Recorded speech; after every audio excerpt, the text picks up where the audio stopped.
made it to Chiro Hustle. Sit back and learn from the greatest influencers in the profession. This week's episode is brought to you by Clothes for Chiro, Legacy Wealth Management, Posture Screen, Imaging Services, Chiro Thin, Universal Tractioning Systems, Chiro Moguls, Zingit Solutions, Dr. Pete Goldman's Zone School of Healing, Everest Coaching Systems, Rhino Coaching, 5-Star Management, The Goodman Factor, Chiro Health USA, Bax Max, Mahalo Wellness, and Chiro Expert. Let's hustle. Hey guys, welcome to episode 105 of Chiro Hustle. I'm your co-host Luke Millette. Here's your host, Jim Chester. So today we took a deep dive with Dr. Robert Kipp into the chiropractic profession. Stay tuned to hear all the secrets that happen in the hallways. So, Dr. Robert, please share with us your chiropractic story and what influenced you to become a chiropractor. Well, Jim, the start of my chiropractic story was back when I was 18. I was on pace, just starting my pre-med program to go and become an orthopedic surgeon. And growing up in upstate New York, I was pretty avid outdoors person, loved to hunt, loved to fish, and I snuck out of school one Friday, and I was up on my buddy's land, and I was setting up a deer hunting stand up in the tree, and one unfortunate slip, and I kind of lost my footing, slipped, fell down about 20 feet, landed on a rock, and broke my shoulder blade in 2 places, my collarbone, 5 ribs, and it was pretty much a mess. And so, being that I wasn't really supposed to be up there, I was like, oh God, what am I going to do? I didn't want to tell my folks. And so I went to my buddy's house and, kind of limped my way over there and kind of hung out at his place for the weekend, laying low, not really doing too much. And went back down to college and that Monday morning and was getting ready for an 8 o'clock English class. I'll never forget it. Took a deep breath and I separated a rib fracture. And it just dropped me to the ground, passed out from the pain. Kind of came to, ended up in the ER, as you can imagine. And, I was through getting kind of into my first quarter and just kind of thinking I was, hot stuff or whatever. So, of course, I come to the doctors giving me all the findings and recommendations. And he says to me, well, we're going to recommend that you have a plate put in on your shoulder blade. We want to pin the collarbone, put you in pretty much an upper body cast for the next 6 to 8 weeks. I said, well, okay, doctor, what's the prognosis? And he says, well, you can end up with scar tissue. You can end up with loss of range of motion, some arthritis, aches and pains down the road. I said, okay, well, I'm thinking to myself, that can only be at least 150, 200 grand, back in the day when this all happened. And so I said to him, well, what's my alternative? And so he came back with, well, you could do nothing. I could put you in a sling and give you some pain medicine and send you on your way because that's basically your only other option. I said, well, okay, what's the prognosis? I say to him. And his response was, well, down the road, you can end up with some aches and pains and some loss of range of motion and some arthritis. And I'm like thinking to myself, well, wait a minute. Didn't you just say those exact words like 2 minutes ago? So you're telling me if I do the surgery, spend all this money and with no guarantees of an outcome versus doing nothing and letting my body do its job, I'm pretty much ending up in the same place. And he's like, well, yes. I'm like, I'll take my prescriptions because that hurt like hell, and I'm out of here, So at this point, I had to inform my parents what had gone on, and I was like, Mom, I don't know what to do. I'm in a lot of pain. She goes, well, why don't you come see my chiropractor? Now I had been adjusted a couple times, for sports in high school and such, and then I got to, I was like, there's no way a chiropractor can work on me. I'm broken right now. And she goes, well, just go and see what she has to say. And so I'll never forget it. I go in there and, I'm all kind of bandaged up in a sling, and it's my little short German woman. She's like 4'10", speaks in like a thick accent. And I said, paraphrasing, what are you going to be able to do for me? She says, well, listen, my job is to help guide you through the healing process, because if you give the body what it needs and you take away what it doesn't, it'll do its job. And it was the most simplistic yet profound statement I think I had heard as it pertained to my health and well-being, right? So it was kind of at that point where I was like, wow, this is kind of a neat process. And she did. She walked me through the entire phases of repair. And to this day, I have no issues. I've run marathons, half marathons. I rock climb. I do everything that I want to do without restriction. And I never had surgery. So to me, that was just like proof is in the pudding. I switched my major more or less. I, continued on my pre-med, but my direction was chiropractic all the way from that point. And that was like the influencing moment in my life. And you asked the question, what makes me unique in the chiropractic world? Well, I think we all have our own uniquenesses. Mine, I think my experience that I've had throughout my almost 20 years in the profession, I've been an associate, I've been an independent contractor, I've been an intern, I've started a practice from scratch. All of these different things and that have led me to still being in the trenches with all of you guys and running a successful cash practice here, kind of has led me along this now leadership role where, I get to take the stage at places like Parker seminars and Connecticut Chiropractic Xtravaganza, emceeing their events and, hanging out with guys like yourself, just really, really taking this profession hopefully in the right direction. Bro, that's so exciting. It's cool to see because, we've done, let's check here, you're 105th episode of Chiro Hustle. Nice. And we follow a similar format for all of these. And just hearing people's genesis of evolution into the chiropractic world, it's really cool to see how somebody can come from something of where they were to where they are, and then they share to where they've gone.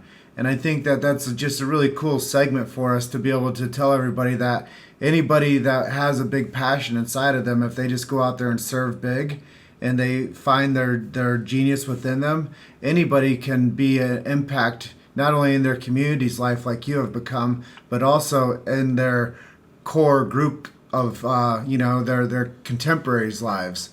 And I think that that's something that all people could benefit from hearing is, we can all, if we stick on a path, we can all do great things and become somebody that's well respected as a colleague, but also as the healer that you are. Absolutely. We have to build that I'll call it an image, for lack of a better term, for not only our contemporaries and our colleagues and our patients, but the world at large, man. The chiropractic profession has been around since 1895. God willing, it's going to be around for thousands of years, leading the charge. And so we want to be at the forefront. And hopefully, as chiropractors, we were kind of the underdogs, and so we're still here. We're still going strong, and so find that vision for whatever your mission is, and just run with it. And that's kind of where I felt myself going along. I've seen you grow in your mission, and it's just awesome, man. It's fun. It's a fun time. Going back to your story really quickly for a moment, how old did you say you were when you had your accident? I was 18. 18. Yeah, young and stupid. Well, it's amazing that you had the foresight to ask all the questions and weigh your best option instead of just jumping headfirst into a bad decision. I wasn't that smart at 18. I must admit, I don't know if it had anything to do with smarts or being a smart ass. It was just me kind of challenging the authority. And so thank God it did work out to my advantage. Well, as we get to know people as well, it's really it's empowering for us to hear everyone's stories because we pull a little bit of this from everyone, and we basically take a little bit of your segment and patch it onto our body and into our minds and into our hearts, and we do that with every segment that we get to do. And I think we're well on our way to about 700 interviews, not on episodes, but just interviews, period, that we've done over the past probably now almost 3 years. But just that volume, last year we did 365 interviews. We equaled an interview a day for the entire year. And That's awesome. yeah, and through that experience, we've just been able to keep on building our content up and learning more about people and getting into like really who they are, what they do. And it's really brought more unity to the beautiful profession of chiropractic. And I can't say enough about it, but I think everybody, like we were discussing out there at Berkshire's, everyone has like an amazing story that's deep down inside of them. It's just asking people to share that is what gives people that cultural leverage now. And just like chiropractic, it's just getting started. You know what, brother? Chiro Hustle's just getting started. I love it. I love it. And I love what you guys are doing, man. I watch every chance I get. I listen whenever I can. It's great stuff. And, hearing the other stories is, it's what we anchor to, day in and day out as human beings. We anchor to people's stories because we can relate to at least, hopefully a piece of it, like you said. And you just take those different pieces and you paste it to the body and you just keep running, keep growing. So do you have any favorite mantras or motivational quotes that keep you fired up every day? I do. My favorite one is stop freaking worrying. It's worrying gets us absolutely nowhere. It wastes time. It paralyzes people.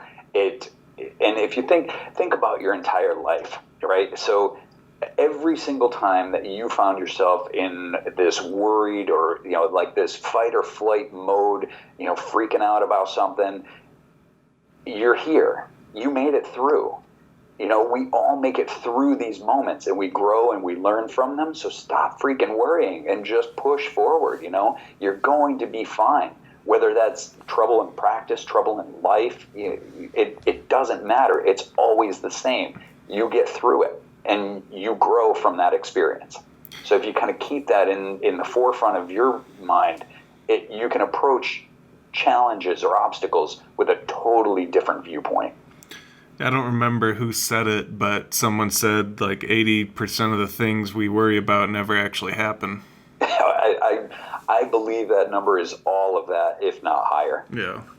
And the things that we worry about, Doc, we look back 5 years ago, we don't remember what we were worrying about then. And in 5 years from now, we won't know about what we were worrying about today.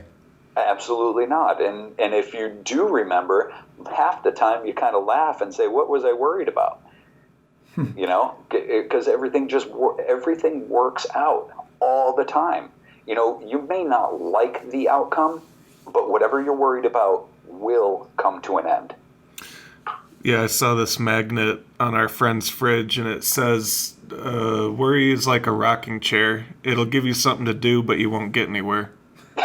Such a great analogy. It really is. And worrying, aside from the mental anguish, look at what it does to us physically, too. I see it in my practice all the time. People that are these worrying type, anxious, anxiety-ridden, poor souls. You look at them and you can just tell they're not the healthiest version of themselves, and it's all in their head. So I actually took a picture out of a book and I keep it on my phone just to remind myself.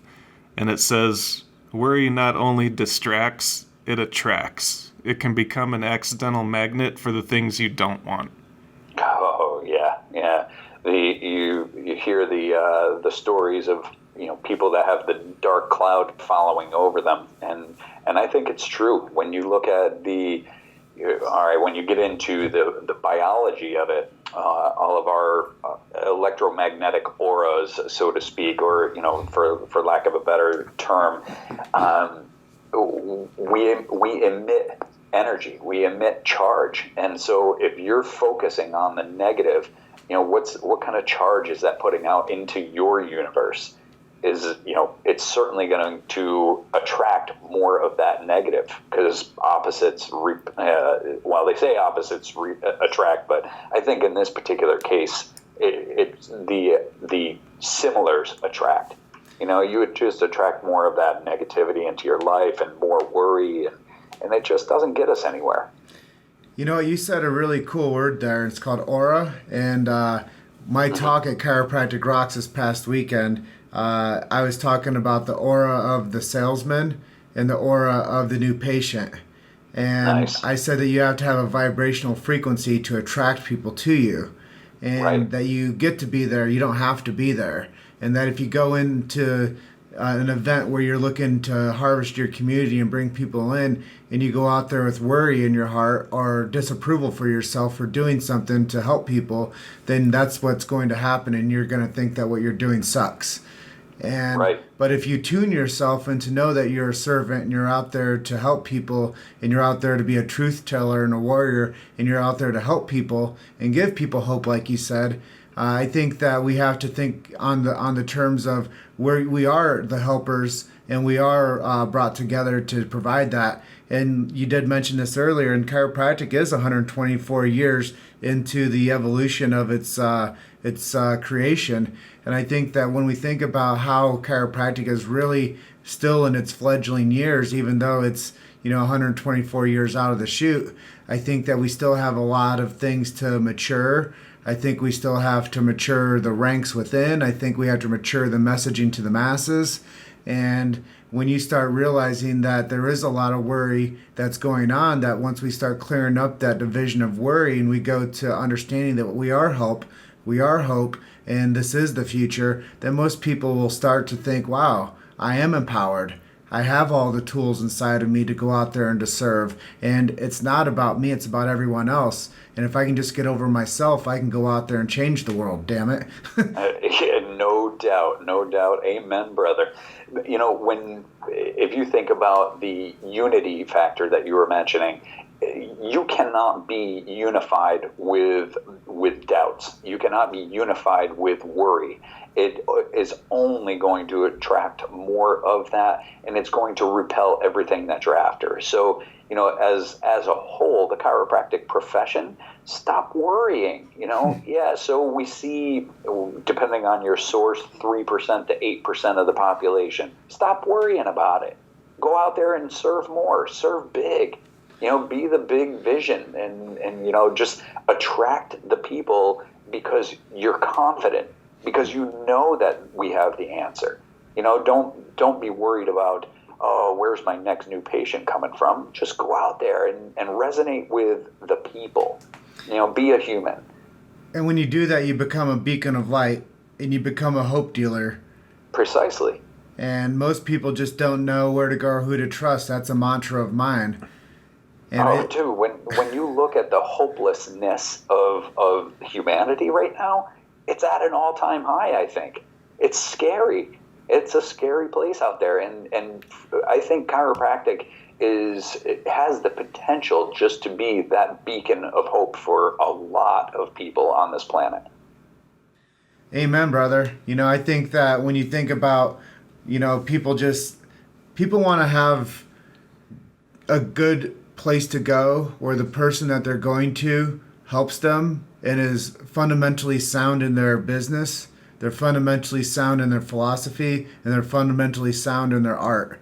And that's what a full, if we were talking about an athlete, that's a 5-tool, baseball player, or that's the horse that's running for the Triple Crown. And that's Absolutely. Really what we need to do is we need to start building excellence into our ranks and making sure that the chiropractor has those tools, and they know that their self-esteem is one of the most important parts of the tool bag that they carry around with them. Absolutely. So what do you think the world would be like if everyone got adjusted? I think it'd be a hell of a lot better place to live. If everybody knew about chiropractic, and I think we could truly redefine health for the world. There is no question in my mind that the above, down, inside out principles of chiropractic are far superior from that outside in perspective. Now, look, we've all heard it, God forbid I get hit by a bus today. I'm glad I'm in America because the sick care system is there to kind of put me back together. But when you're talking about health and how people are so unaware of what health truly is, if more people got adjusted, I think they would get, from BJ, the big idea. Get the big idea, and all else follows. So I would love to see more people under chiropractic care, from infants. You look at what's going on down in Australia right now, and that is tragedy to me. The banning of adjustments to anything, any child birth to 2 years of age, that is tragic. That's tyranny to me. Yeah, I just saw that the other day. How can you take away somebody's God-given right to receive a life-changing chiropractic adjustment? That, to me, is criminal. Well, I mean, it's just, it takes away the freedom of choice. And if this is a free nation, or if this is a free world and we have free will inside of us, it's philosophically corrupt. And it's ethically corrupt. All of the above, my friend. All of the above. And it's just sad. It's sad because the people don't understand it, and so they chastise it. They block it, and that it takes away so much from so many. Yeah, and sorry, Luke, but I think that when we start to lose our consent of our own decision making, that really makes us less than human. Precisely. I mean, we're seeing it in the chiropractic realm. We're seeing it with what Del Bigtree speaks on, as far as vaccine rights. It's just slowly but surely it seems like these freedoms are being limited or even taken away altogether. And that scares me. That scares me for humanity, because why would you block? That's like, why don't they just say exercise is banned for everyone? It's that crazy to me. Yeah, it limits our personal rights, and it limits our personal freedoms, and it limits our abilities to thrive. And I think that when people really put a microscope on what's happening, as we say, in the hallways outside of the big rooms, that's where things get settled, and that's where things get sorted out. So I urge everybody that's listening to this to go out to your hallways with your colleagues and to take a stand, and to know that your decision making and your ability to make an assembly of decision is definitely something that we have to stand on, and we have to be able to unify, at least for the fact that we need to at least the bare necessity is knowing that we have to unify to keep our freedom safe. And I think that with chiropractic, back to what Luke said, what if everyone was getting adjusted? Well, chiropractic adjustments set people free. It sets people free from worry. It allows them to provide better. It allows them to live healthier lifestyles. Exactly. You hit every nail right on the head. So if everything stays the way it is, where do you see the profession going in 20 years? Oh, that is a great question, Luke. And it's one that I'm going to give you two answers to that, in my opinion.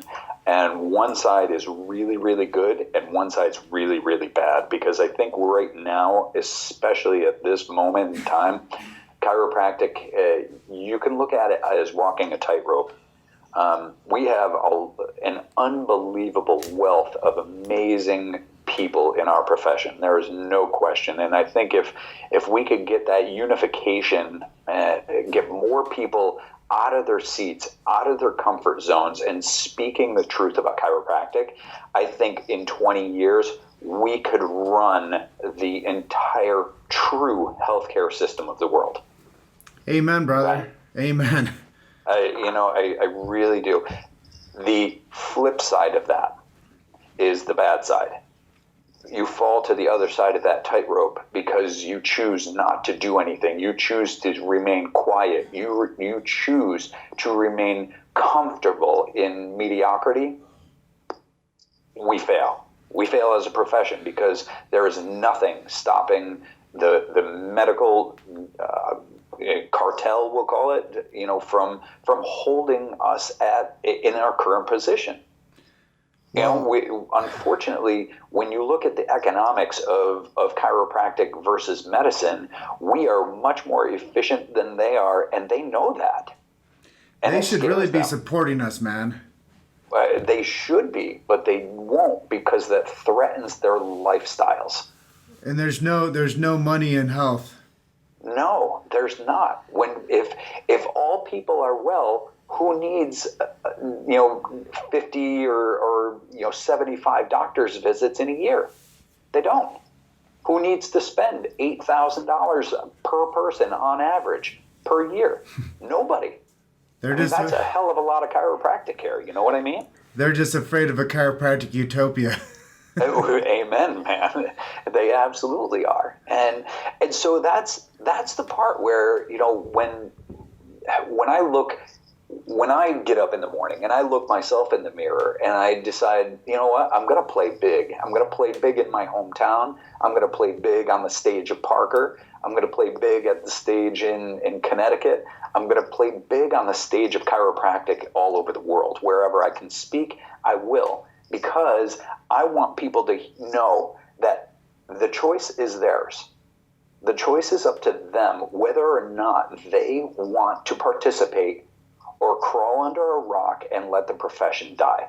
Because then whoever chooses that path can be at fault. You will have to live with that for the rest of your life. I don't want to be that person. I never was. I never will be. You've made it to Chiro Hustle. Sit back and learn from the greatest influencers in the profession.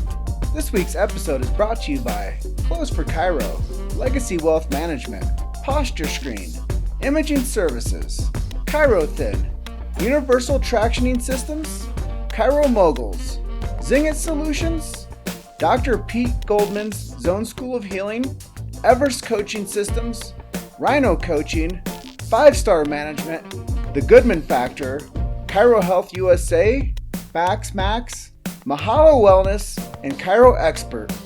Let's hustle. That's why I always say, Doc, not on my watch.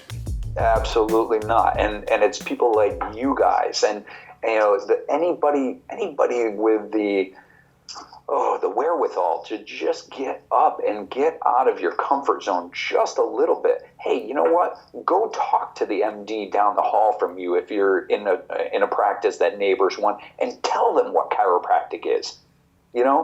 Educate them. Educate the public. Educate the medical doctors. Educate the government and the politicians so that they know that squashing a profession like this is nothing but insanity.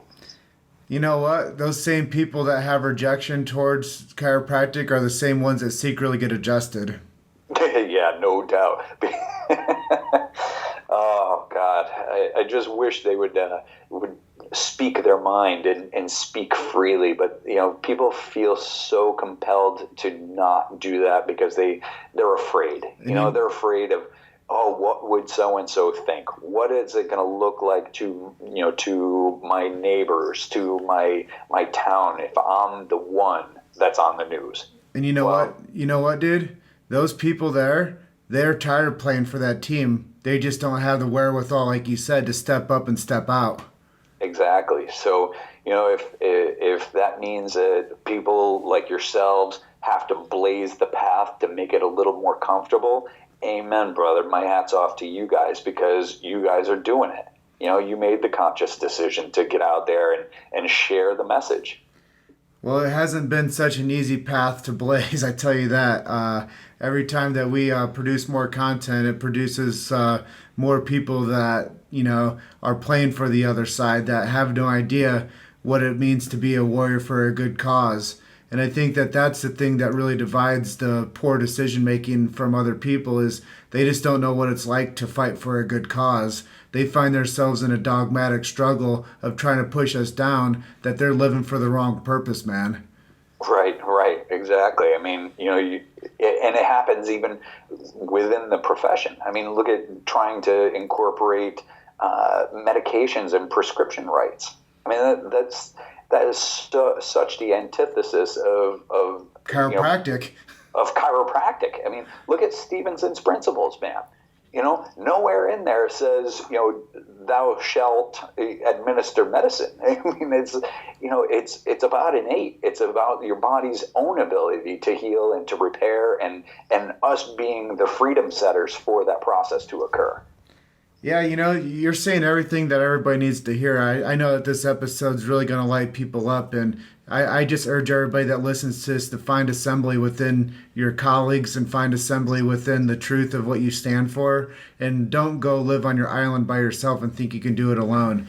I know that there's been a huge push recently for unity in the profession, and I think that people get confused that unity means that they have to adjust the same way. I think that the unity has to come from the uprising of the word chiropractic, which was set out by our forefathers of Dee and BJ, Reggie, Fred, like all these big names that came before us. And when chiropractors say, yeah, we stand on the shoulders of giants, well, become the giant so the future can stand on you. No doubt. I mean, I speak to some students. I'm pretty close to a few of the different educational institutions, and I'm scared for them, man. I'm scared for them, and you can see that they're scared too. So if we could be those giants for them to stand on our shoulders, amen, man. I'll do it all day long. Well, I think you're doing fantastic work, and I think that, there's a reason that the Lord brought us together out there in Massachusetts a couple weeks ago. Absolutely. And I bet I came up to you and you're like, who the hell is this guy so fired up? I loved it, man. I loved it. And we're just like we were talking about earlier, the resonating frequencies. Dude, I knew I was going to like you from the beginning. Well, I heard good things about you once again in the hallways. And that's where things get done. They don't get done while you're sitting there watching people do their thing, even though that's where you pour into yourself and you learn. But really, the decisions in any great assembly get done in the hallways. Yeah, that's where all the progress happens, isn't it? And you know what, dude? When we reached out to you, you scheduled immediately. And now I know this episode's going to touch a lot of lives. And so many people are going to say, you know what? The things that Luke and Jim are doing with Dr. Kipp, man, those guys are on the frequency, and we need to start sharing this message. Like, people just need to keep sharing what we're doing because we have developed a platform and we are fine-tuning that megaphone. Absolutely, man. If we can create a big enough wake behind us, it'll act like a vacuum and just pull everybody right out of that deep, dark despair that I think a lot of docs are in, and just pull them right to the light where they need to be. So let's change gears a little bit and let's talk marketing. What are some of your favorite marketing strategies? Marketing. I love marketing. My favorite marketing strategy it can be summed up in one word, and that's consistency. I think so often in the realm of chiropractic, I mean, I've run the gamut of marketing. I've done television ads. I've done print ads, and obviously now more into the social media platforms. But consistency is the one thing that if you try and do an ad for 2 weeks and it doesn't get you anything, well, a lot of times I hear these docs saying, I'm never going to do that again. And I think that's it's a bad place to come from because you just haven't given it a chance. Somebody up in Montreal this past weekend was speaking about posting on social media. If you feel like you're overdoing it, you're really not, because only about 10% of the people are actually seeing one post. So if you're posting 10 times a day, well, somebody's going to see one of those 10 posts on average. Right. So the consistency factor, don't ever feel like you're overdoing it. As long as you're sharing a good, solid message, and it's ethical and moral, and it's for the benefit of chiropractic and for your own practice and for business, then just run with it. One of the things that I love in my practice, we've kind of gone the traditional route of grassroots movements and gotten a lot of our patients and community members to do Google reviews and Yelp reviews. And, because let's face it, people want to go where people want to go. And so everybody, I don't think I buy anything on Amazon without looking at some of the reviews now.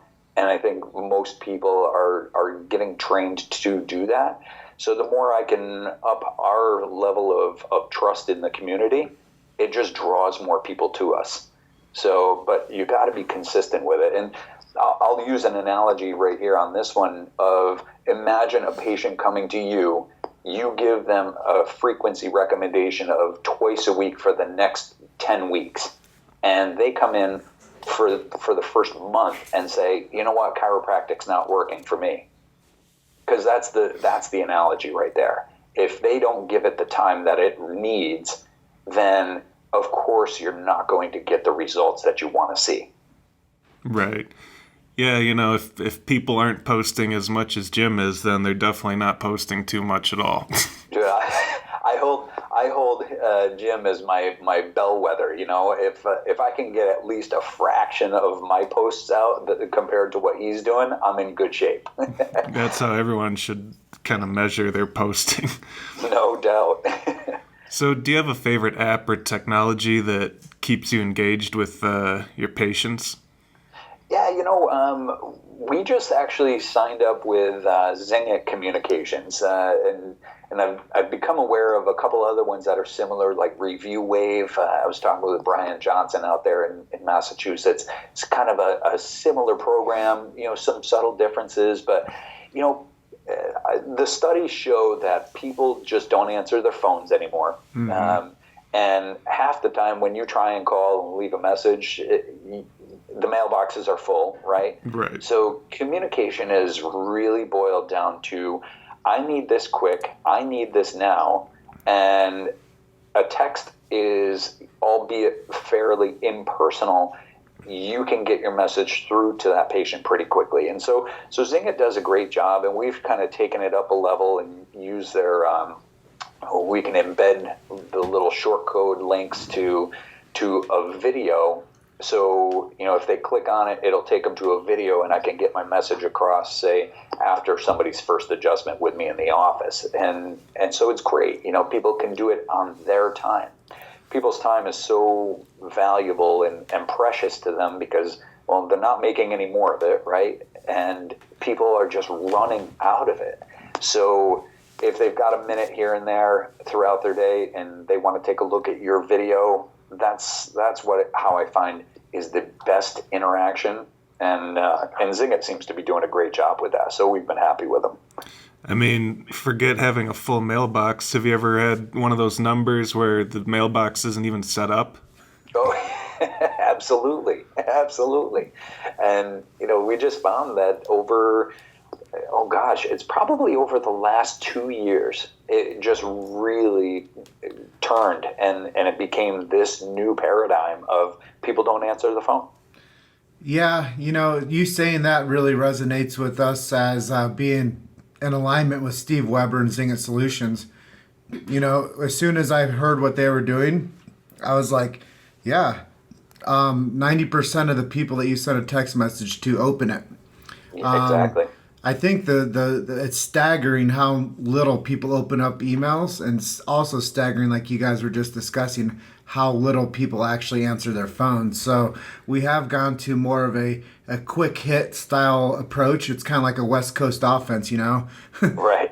We're not plotting anymore and trying to like win the game and make the other team like submit. We're saying, okay, well, what can we do to get a quick win?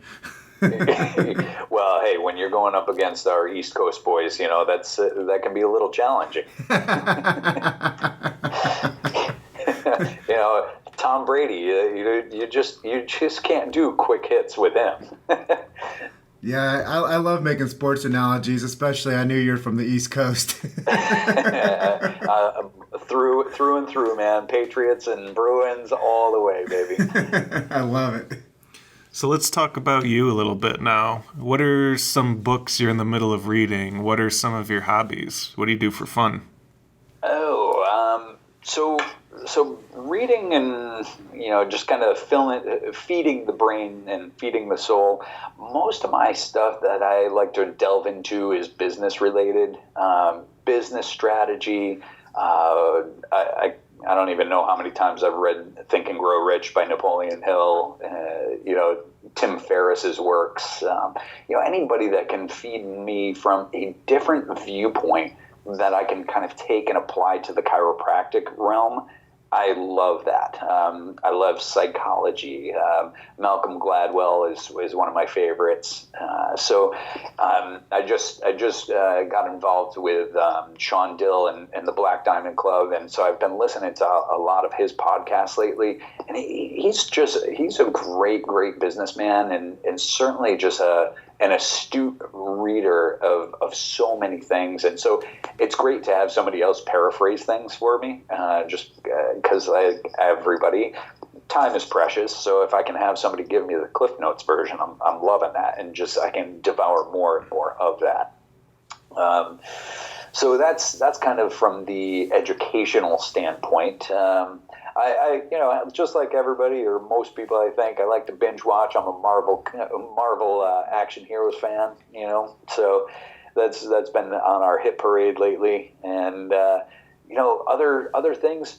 Love to be outside. Love to rock climb, hike. Jim, you were talking about going for a hike earlier, and I'm just chomping at the bit for things to get a little bit warmer out here before I tread back out and onto some of those snow-covered mountains. I don't know.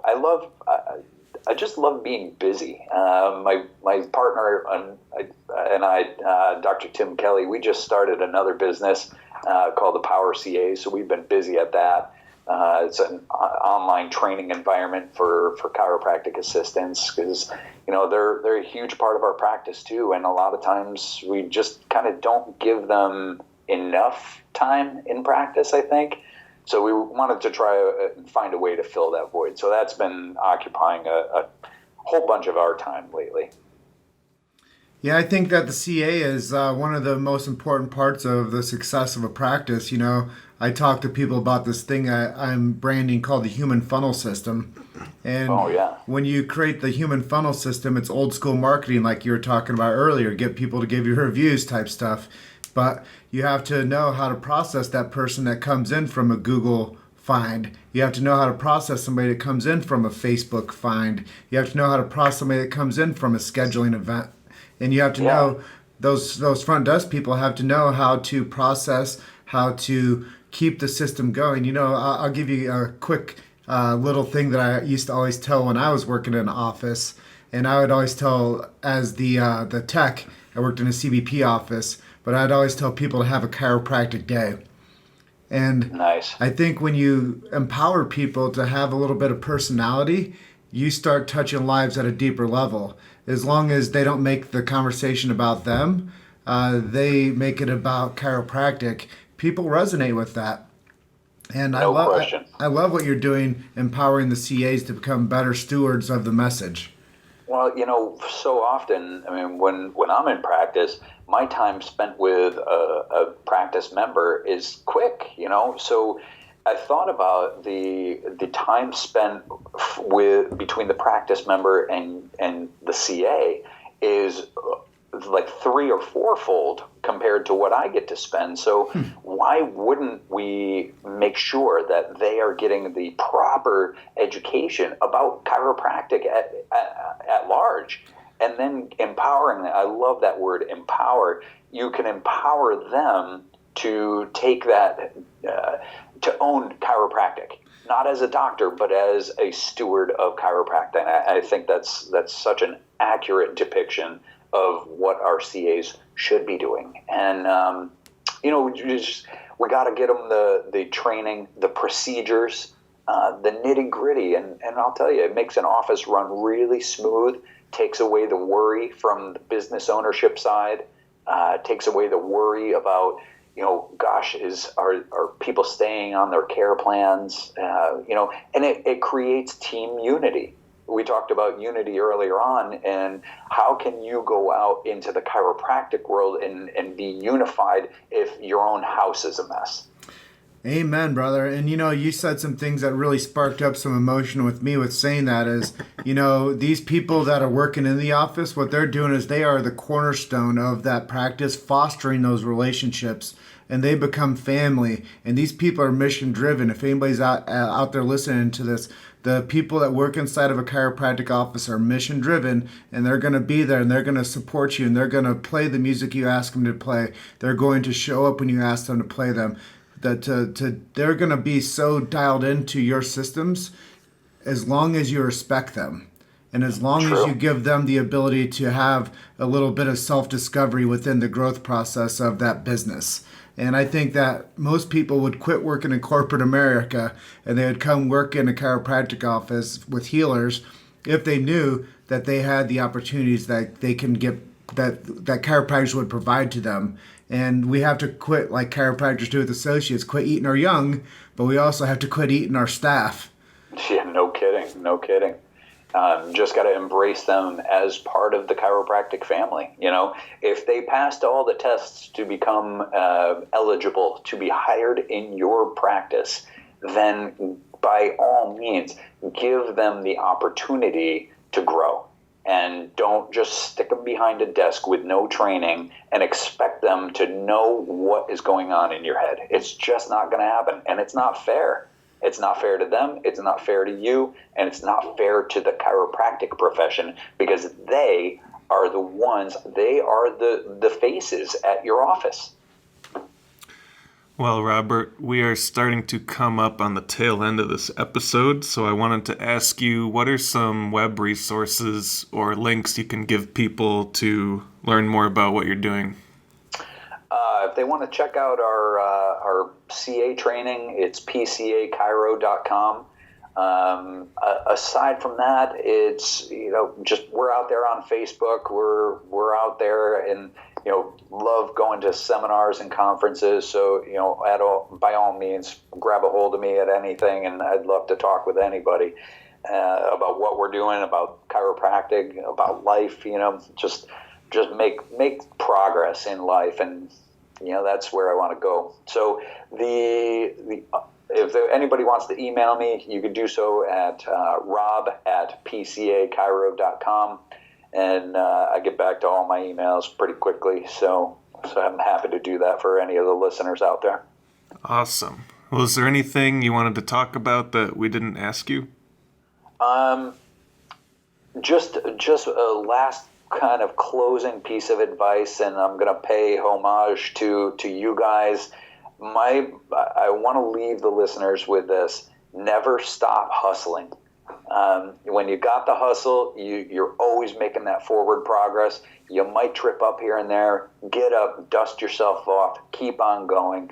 Keep the bigger mission in the forefront of your in front of your mind, so that at the end of the day, when you lay down, whether you're battered and torn or you're patting yourself on your back because it was an amazing day, you're still facing the same direction and you're still moving the needle forward. Awesome. Well, I think that's very inspirational. And Luke and I just want to say a big thank you for being our guest today on the Chiro Hustle podcast. And as Luke always says, we want you to have a good day. and to you guys as well. Thank you guys so much for the opportunity. All right. Thanks, Robert. And we will catch you next time. Sounds great. Take care. All right. Bye. Bye. Bye-bye. Thanks for listening to Chiro Hustle. Don't forget to subscribe and check back next week to continue hustling.